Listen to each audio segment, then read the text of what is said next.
다윗 왕은 블레셋과의 전쟁을 통해서 왕이 된 다음에 사울 왕이 블레셋에게 패함으로 여러분 하나님의 언약궤를 뺏겼습니다. 그러니까 다윗이 왕이 된 다음에 그의 가장 첫 번째 수고는 뭐였냐 하면, 그는 신앙의 사람이었기 때문에 빼앗긴 하나님의 언약궤를 되찾아오는 것이 다윗 왕의 첫 번째 소원이었어요.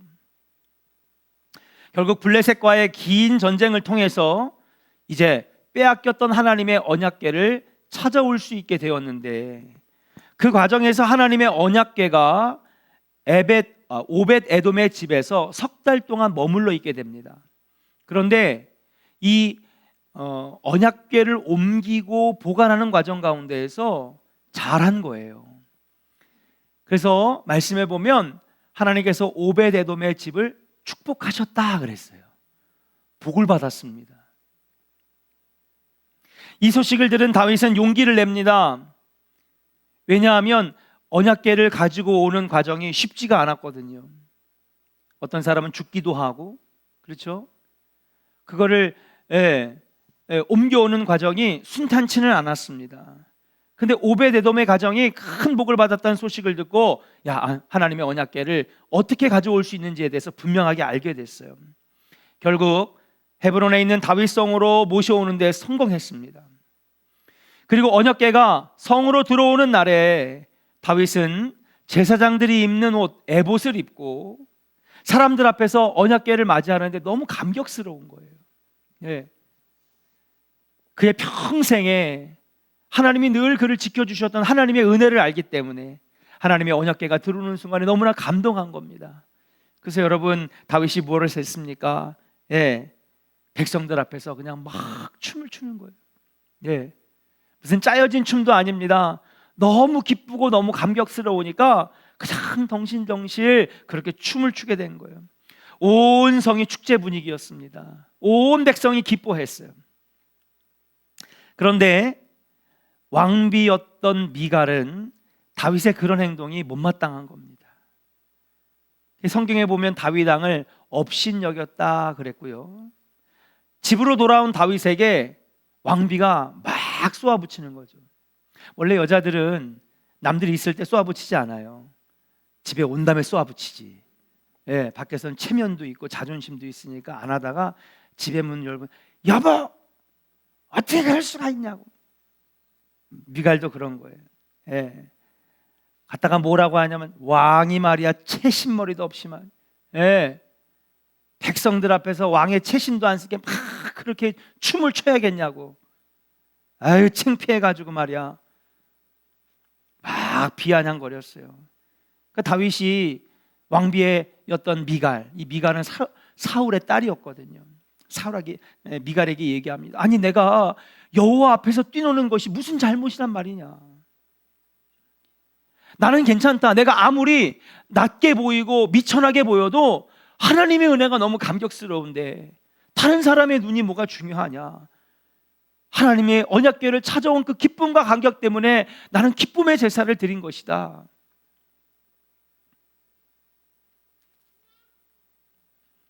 그 이후에 언약궤를 드리고 기쁨의 춤을 추었던 다윗왕은 비아냥거렸던 왕비 미갈에게 얘기를 합니다.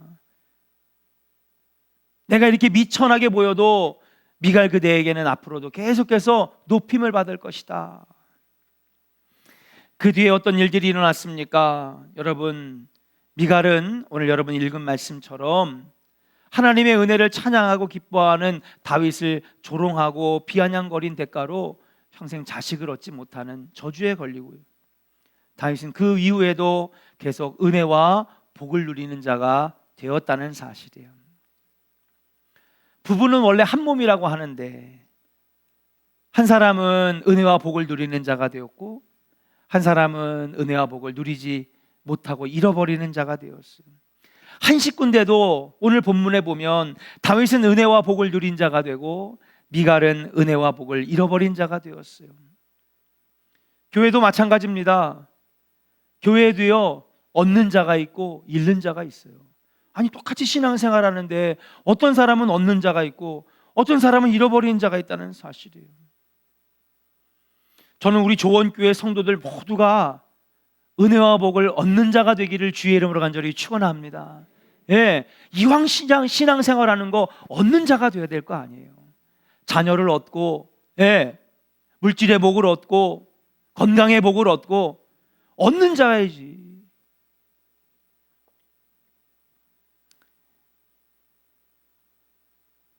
오늘 말씀에는요, 예, 잃어버린 자와 얻는 자, 빼앗긴 자와 누리는 자가 나온다는 사실.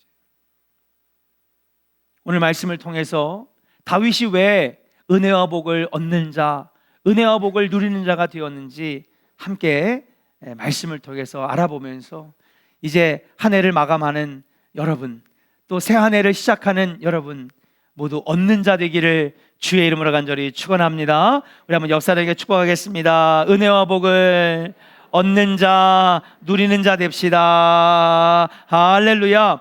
자, 그렇다면 다윗은 왜 은혜와 복을 얻는 자, 누리는 자가 되었을까? 첫 번째로 한번 따라합시다. 하나님 말씀에 순종했습니다. 할렐루야. 예. 그가 은혜와 복을 얻을 수 있었고 누릴 수 있었던 첫 번째 이유는 뭐냐면 하나님의 말씀에 순종했어요. 하나님의 뜻에 순종했어요. 하나님께서 정해주신 율법이 있는데 하나님의 언약궤는요, 여러분 반드시 어디에 매야 할까요? 어깨에 매야 하는 이것이 법이었어요. 언약궤는 무조건 어깨에다 매야 돼. 그래서 여러분 그 광야에서 40년 동안 힘든 그 광야에서도 언약궤는 누가 들었어요? 레위 지파가 꼭 친히. 다른 지파는 들면 안 돼요. 죽어요, 그 자리에서. 꼭 레위 지파, 하나님이 택하신 제사장 지파만 들 수 있는데, 그것도 그 레위 지파 안에서도 언약궤를 드는 족속이 있어요. 그들만 들을 수 있었어요. 히터 꺼도 괜찮아요. 많이 추우세요? 많이 추우세요? 적당하게 틀으세요. 오늘 식사를 많이 하고 오셨나 봐. 내가 평상시에 이런 것도 안 하잖아요. 졸릴까 봐 이런 제스처도 하는 거잖아요, 지금. 다 들고, 언약궤는요, 어깨에만 매는 거예요. 아무리 힘들어도 어깨에 매야 하는 것입니다. 그런데 언약궤를 모셔오는 사명을 맡은 우사는요, 다윗의 명을 받아서 언약궤를 찾으러 갔거든요. 블레셋 땅으로. 간데 보니까 이게 너무 무거운 거예요. 그 얘기를 들어보니까 블레셋 사람들도 이 언약궤를 수레에다 실었대. 그러면 우리도 이거 수레에다 실어 갖고 오면 되겠다.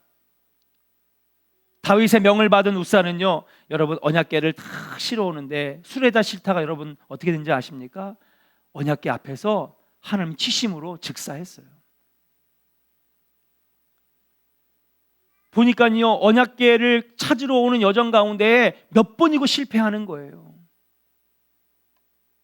이런 실패를 경험한 다윗은 처음에 망설였는데, 그래서 이 언약궤를 가져오는데 힘들게 어려웠던 그런 가운데에 오베데돔이라는 사람이 친히 가서 어깨에다 메고 자기 집에다 3개월 동안 보관하고 있었는데, 하나님의 말씀대로, 하나님의 뜻대로, 가르쳐 주신 명령대로 그렇게 3개월 동안 어깨에 메고 집에다가 보관했는데 하나님께서 오베데돔의 집을 복 주신 거예요. 아, 그렇구나. 이것이 하나님의 뜻이구나. 그래서 다윗이 어떻게 했습니까? 스스로 나아가서 하나님의 언약궤를 어깨에 스스로 메웠어요. 우리 사무엘하 6장 12절을 같이 한번 읽어볼까요? 같이 읽겠습니다. 시작. 어떤 사람이 다윗 왕에게 아뢰어 하나님의 괴로운 말미암아 오베데돔의 집과 그의 모든 소유에 복을 주셨다 한지라. 다윗이 가서 하나님에게를 기쁨으로 메고 오베데돔의 집에서 다윗 성으로 올라갈세. 할렐루야. 여러분, 누가 줬다는 거예요? 어깨에다가 다윗이 직접 줬다는 거예요. 하나님의 말씀과 뜻에 순종하는 것은 우리로 하여금 복을 누리게 하는 통로인 줄로 믿습니다. 왕이면은요, 여러분, 다른 사람 시킬 수도 있잖아요. 아니면 편하게 다윗도 수레에 실어올 수 있잖아요. 그런데 앞선 몇 번의 실패를 통해서 다윗이 깨달은 거예요. 아, 하나님 원하시는 건 그게 아니구나. 힘들고 어려워도 내가 직접 짊어매야 되겠구나. 어깨에다가 내가 매야 되겠구나. 여러분, 언약궤는 여러분 기록을 살펴보니까 시띠 나무로 만들었대요. 시띠 나무. 제가 발음이 좀 새는 걸 이해해 주세요. 임플란트를 해가지고 시띠 나무로 만들어서 여러 사람이 매기도 힘든 것이 언약궤예요. 그런데 오베데돔의 집에서 예루살렘은 수십 킬로가 넘는 먼 거리입니다. 근데 그거를 바로 가져오지 못해가지고 3개월 동안 그 집에 머물러 있는데, 이제 오베데돔이 어떻게 해서 언약궤가 안전하게 됐고 그가 죽지 않고 살았는지를 알게 되고 복을 받은 얘기를 들으니까 다윗이 그거구나. 힘들어도 내가 짊어지고 와야 되겠다. 가가지고 수십 킬로나 되는 거리를 다윗이 어깨에다 메고 온 거예요. 얼마나 힘들었을까요? 한 나라의 왕인데 병사들 시킬 수도 있고 다른 사람 시킬 수도 있고 야, 나 그거 못한다 거절할 수도 있지만 다윗이 친히 가서 직접 어깨에다가 맸다는 사실이에요. 쉽고 편하게 수레시로 옮길 생각이 안 드는 것은 아니었습니다. 하나님, 거리도 멀고 시간도 많이 걸리는데 왜 힘들게 어깨에 매라고 하십니까? 여러분, 40년 동안 어깨에다 메고 광야를 돌아다녔어요. 얼마나 힘들어요. 할 수만 있다면 수레에다가 실으면 좋잖아요, 하나님. 그러나 40년 동안에도 한 번도 어깨에서 내리지 않았어요. 다윗도 수십 킬로를 가져오면서 어깨에서 내리지 않았어요. 왜냐하면 하나님의 말씀은, 하나님의 뜻은 힘들고 어려워도 어깨에 매라고 하는 것이 하나님의 뜻이었기 때문인 줄로 믿습니다. 여러분, 우리도 마찬가지 아닙니까? 때로는 교구장, 속장, 선교회장 사명 지고 싶지 않을 때가 얼마나 많아요. 하나님, 코로나 시대에 이거 꼭 해야 되겠습니까? 지금 이렇게 어려운 상황이고 내 삶이 바쁜데 이거 내가 지금 어깨에다가 짊어매야 되겠습니까? 여러분, 그런 말 할 때에 일리가 있어요. 이해할 만하고 납득할 만해요. 그러나 오늘 주님이 뭐라고 하시냐면 어깨에 매라고 하시는 거예요. 힘도 들고 나이도 먹고 코로나도 힘든데 왜 이걸 어깨에 매라고 하십니까? 항변할 수도 있지만, 그러나 힘들어도 반드시 어깨에 매는 순종이 있을 때에 하나님은 그것을 보시고 축복해 주시고 은혜와 복을 내려주시는 줄로 믿습니다. 한번 따라합시다. 순종이 축복의 통로입니다. 옆 사람에게 축복해요, 빨리. 순종이 축복의 통로입니다. 믿으시면 아멘. 이래도 아멘 안 하시면 좀 심각한 거야.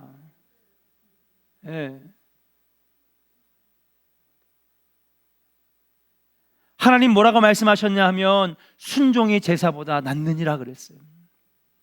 예수님도 말씀하셨어요. 나더러 주여 주여 하는 자마다 하나님 나라에 들어갈 것이 아니요 오직 아버지의 뜻대로 행하는 자라야 들어갈 것이니라 그랬어요.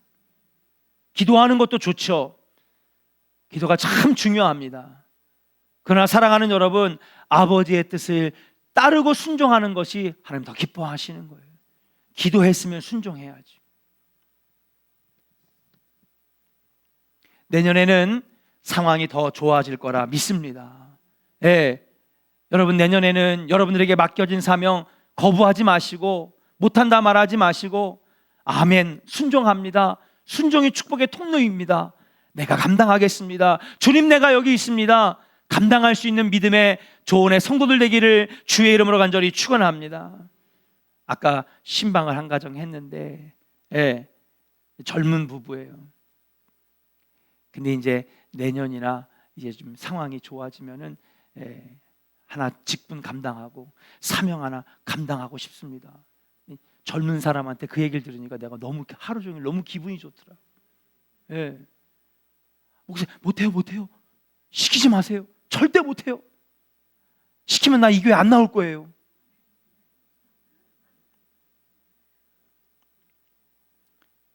사랑하는 여러분, 아무리 그 명령이 어려워도 다윗은 순종했어요. 이게 내가 어깨에 진짜 집적 매야 되는구나. 근데 보세요. 그렇게 했던 다윗은 은혜와 복을 누리는 자가 되었고 왕이 채신머리 없이, 아니 신하들도 많고 장수들도 많고 장군들도 많은데 당신이 가서 그거를 꼭 어깨에다가 매야 되겠어? 그리고 언약궤가 들어왔다고 채신머리 없이 그렇게 막 춤을 춰야 되겠어? 비아냥거렸던 사람은 저주를 받았어요. 사랑하는 여러분, 옆에서 만약에 도와주지는 못하면 비아냥거리지 말고 채찍질하지 말고 잘한다 박수 쳐주세요. 예.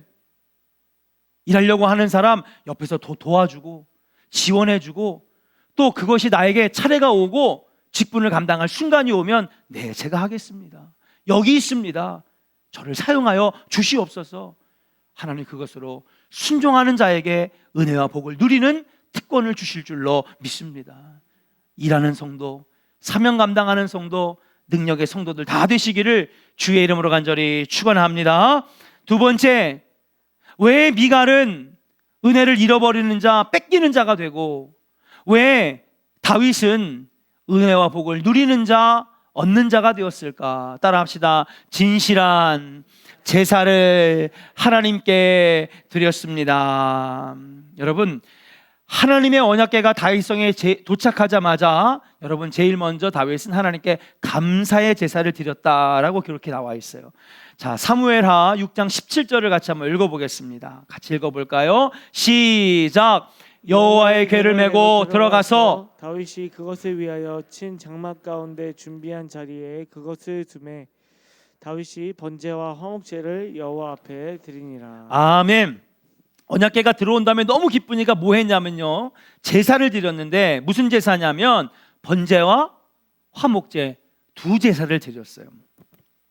이 두 제사를 드린 의미가 있습니다. 첫 번째, 번제는요 불에 태우는 화제를 말하는 건데, 번제는요 따라합시다. 죄사함의 제사, 나의 죄를 용서하여 주시옵소서, 내 죄를 회개하고 고백하고 용서함 받기 위하여 드리는 예배가, 제사가 바로 번제였어요. 그 다윗이 먼저 하나님 앞에 회개한 거예요. 하나님, 그동안에 하나님의 언약궤를 저기 이방 백성들에게 방치해 놓고 하나님 그동안에 가져오지 못했던 나의 게으름을 용서하여 주시옵소서. 성전의 한 부분이 없는데도 선전이 언약궤로 완성이 돼야 되고 지성소가 완성이 돼야 되는데 그것을 뺏겼음에도 불구하고 나의 먹고 사는 문제 때문에, 내 앞에 놓여져 있는 나의 유익 때문에 하나님의 언약궤를 먼저 찾아오지 못한 거, 주여 우리를 용서하여 주시옵소서. 세상 일에 우선순위를 가졌던 나의 죄 용서하여 주시옵소서. 하나님께 아뢰고 속죄하는 번제를 먼저 드린 거예요. 그리고 이어서 뭐를 드렸느냐? 화목제를 드렸어요. 화목제는 여러분들도 다 강해를 통해서 배웠지만 말 그대로 하나님과 나 사이의 관계를 회복하는 제사예요.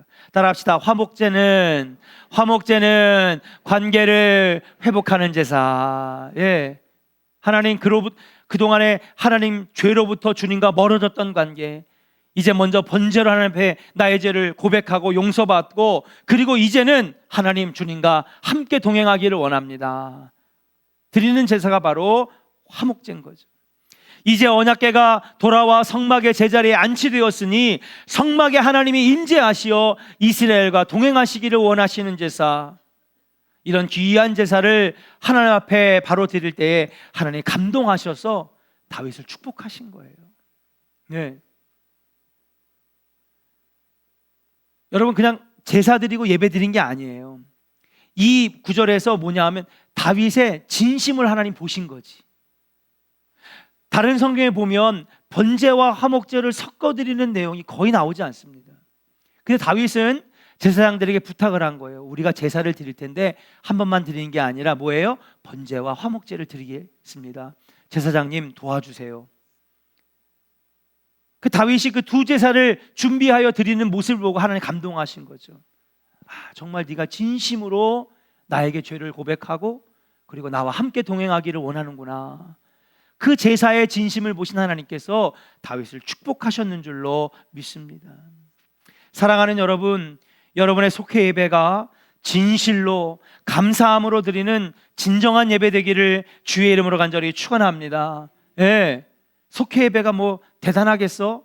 여러분, 주일 예배든지 수요 예배든지 다 하나님 앞에는 다 똑같은 예배예요. 더 좋은 예배, 더 귀한 예배, 덜 중요한 예배는 없어요, 여러분.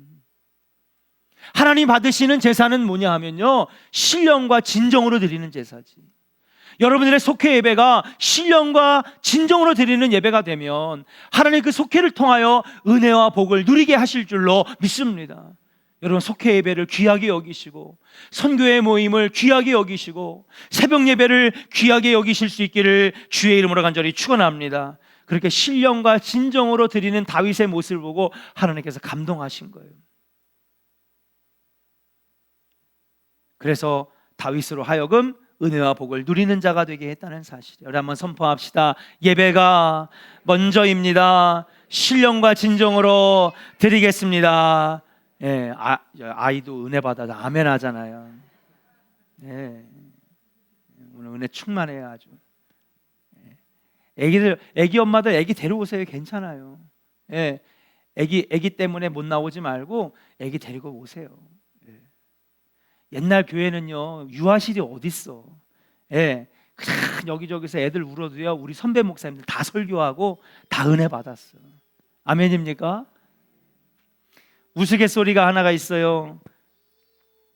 예수님과 제자들이 광야에 있을 때 식사 시간이 많이 지나 매우 배가 고팠어요. 그래서 제자들이 예수님께 예수님 배고파요 그랬습니다. 그러니까 예수님은 그들에게 이야기를 들으시고 야, 돌을 하나씩 주워와라. 제자들이 일제히 돌을 주우러 나가서 베드로는 예수님의 명령이니까 명령 따라서 큰 돌을 취하여 어깨에 메고 땀을 흘리면서 큰 돌을 가지고 왔어요. 그것을 보고 다른 제자들도 될 수 있는 대로 큰 돌을 가지고 왔습니다. 그런데 가룟 유다는요, 배고프다는데 일을 시키시는 예수님이 너무 싫었어요. 그래서 여러 개 손가락만한 거, 조그만 거 조약돌 갖고 왔죠. 예수님이 그들의 돌 앞에다가 축복 기도를 하시니까, 이거 성경에 안 나온 얘기예요. 또 성경 어디 있지 막 찾고 있어. 주여 아버지. 예수님께서 돌들을 막 축복하고 기도하시니까 여러분, 베드로에게는 탕수육이, 야고보에게는 잡채밥이, 안드레도 큰 돌을 갖고 오니까 짜장면 곱빼기에다 탕수육. 유다는 뭘 받았게요? 단무지 3개 받았어. 단무지. 여러분, 최선을 다하십시오. 마음과 정성을 다하세요. 속회 예배, 목사님 2명밖에 안 되는데, 아니요. 여러분, 2명이라도 귀하게 여기고 소중하게 여기고 열심히 신령과 진정으로 예배드리면 2명이 3명 되고 3명이 5명 되고, 여러분, 부흥하는 놀라운 역사, 은혜와 복을 누리는 은혜가 여러분들에게 임할 줄로 믿습니다. 억지로 하지 말고, 인색한 마음으로 하지 말고, 가룟 유다처럼 하지 말고, 최선을 다해서 예배할 때 여러분들의 속회가 축복의 통로가 되고 은혜의 축제가 되고 기쁨의 예배가 되게 될 줄로 믿습니다. 우리 옆 사람에게 축복하겠습니다. 억지로 하지 말고 신령과 진정으로 예배합시다. 할렐루야. 다윗은요, 신령과 진정으로 예배했어요. 하나님이 큰 복을 주셨어요. 마지막 3번째입니다. 한번 따라 합시다. 백성들과 나누고 돌보았습니다. 왜 다윗은 얻는 자가 되었고 누리는 자가 되었을까? 3번째 비결은 바로 나누고 돌보는 거였습니다. 사무엘하 6장 18절부터 20절 말씀을 한번 읽어보겠습니다. 같이 읽겠습니다. 시작. 다윗이 번제와 화목제 드리기를 마치고 만군의 여호와의 이름으로 백성에게 축복하고 모든 백성 곧 이스라엘 무리에게 남녀를 막론하고 떡 1개와 고기 1조각과 건포도 떡 1덩이씩 나누어 주매 모든 백성이 각기 집으로 돌아가니라. 다윗이 자기의 가족에게 축복하러 돌아오매 사울의 딸 미갈이 나와서 다윗을 맞으며 이르되 이스라엘 왕이 오늘 어떻게 영화로우신지 방탕한 자가 염치 없이 자기의 몸을 드러내는 것처럼 오늘 그의 신복의 계집종의 눈앞에서 몸을 드러내셨도다 하니. 아멘.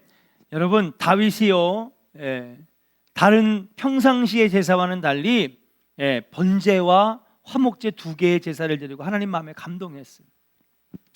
그리고 이제 제사를 딱 마친 다음에 뭘 했느냐?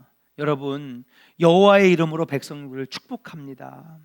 그리고 남녀노소 이스라엘 안에 있는 모든 사람들에게 오늘 보니까 고기와 건포도와 떡과 이런 귀한 음식을 모두 나눠준 거예요. 그러면서 온 백성들을 축복했습니다. 하나님이 나를 축복해 주셨으니 나도 너희를 축복하노라. 그리고 그 축복을 실제로 체험하도록 여러분 떡 하나, 고기 한 조각, 건포도 떡 한 덩이씩 모든 백성들에게 돌렸습니다. 그리고 돌아와서 이어서 자신의 가족들을 축복하고자 집으로 돌아온 것입니다. 이런 다윗의 행동이 바로 축복을 누릴 수 있는 특별한 요소였다고 볼 수 있어요. 자신이 받은 은혜, 자신이 받은 복을 자신만 간직하는 것이 아니라 모든 사람들과 지금 나누고 있다는 거죠.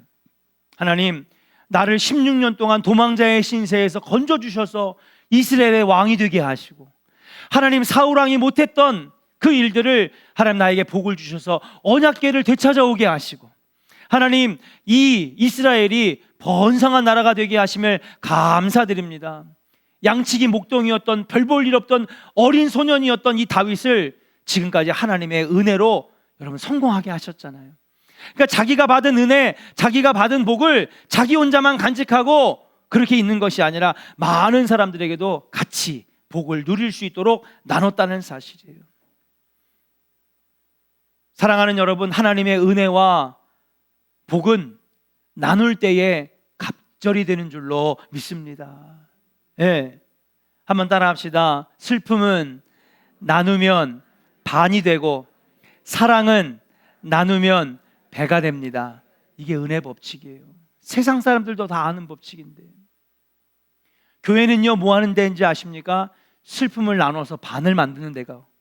교회는 어떤 곳인지 아십니까? 사랑을 나눠서 배가 시키는 곳이, 갑절로 만드는 곳이 바로 교회인 줄로 믿습니다. 그렇게 볼 때에 속회는 뭐 하는 곳이냐? 속회는 나누는 곳이에요. 속회는 뭐를 나누는 것입니까? 내가 받은 은혜를 나누는 거예요. 그러니까 여러분 속회 때마다 여러분 지난주에 내가 이런 은혜를 받았어. 하나님이 응답해 주셨어. 지난번에 내가 이것 때문에 힘들었는데, 담임 목사는 몰라도 석회원들끼리는 나누기 때문에 아는 거죠.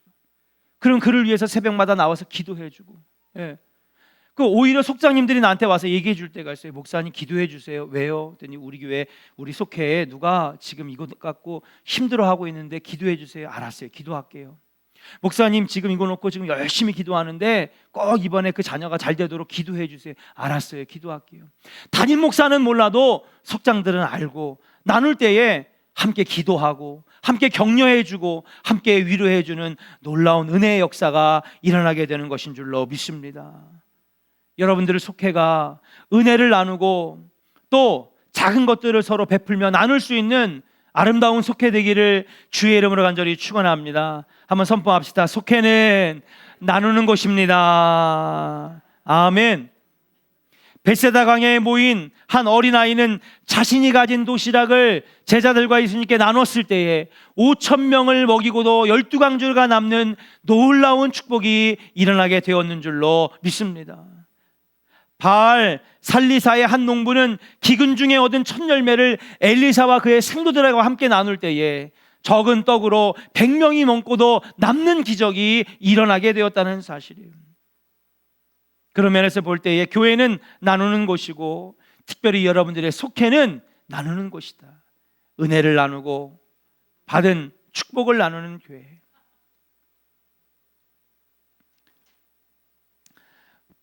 보스턴에 애니라고 하는 불쌍한 소녀가 있었어요. 이 소녀에게는 정신질환이 있었는데 너무 정도가 심해서 의사들이 포기했습니다. 그러니까 정신 장애가 있고 정신병이 있는데, 장애는 여러분, 장애에 걸리면 죽어요, 안 죽어요? 장애에 걸린다고 죽어요, 안 죽어요? 안 죽어요. 우울증, 공황장애, 분노조절장애, 수면장애, 중독 이런 것들은요 장애에 들어가요. 장애는 걸려도 안 죽어요. 근데 이 우울증이 깊어지면 정신병이 돼요. 병에 걸리면 죽어요, 안 죽어요? 병은 걸리면 죽는 거예요. 정신질환은 두 개로 나눠져 있어요. 그런데 이 N이라고 하는 여자아이는 정신병이 너무 심해서 정신분열증 중에서도 제일 최악의 수준으로, 정신병원에서도 어떻게 감당할 수 없을 정도로 이 아이를 고칠 수 있는 의사들이 없는 거예요. 소녀가 발작이 일어나면요, 옆에 사람들을 공격하고요. 예. 밤새도록 괴성을 지르니까 사람들이 잠을 잘 수가 없고, 공격적이고 환영과 환청이 들리면서 막 위험한 행동들을 하는 거예요.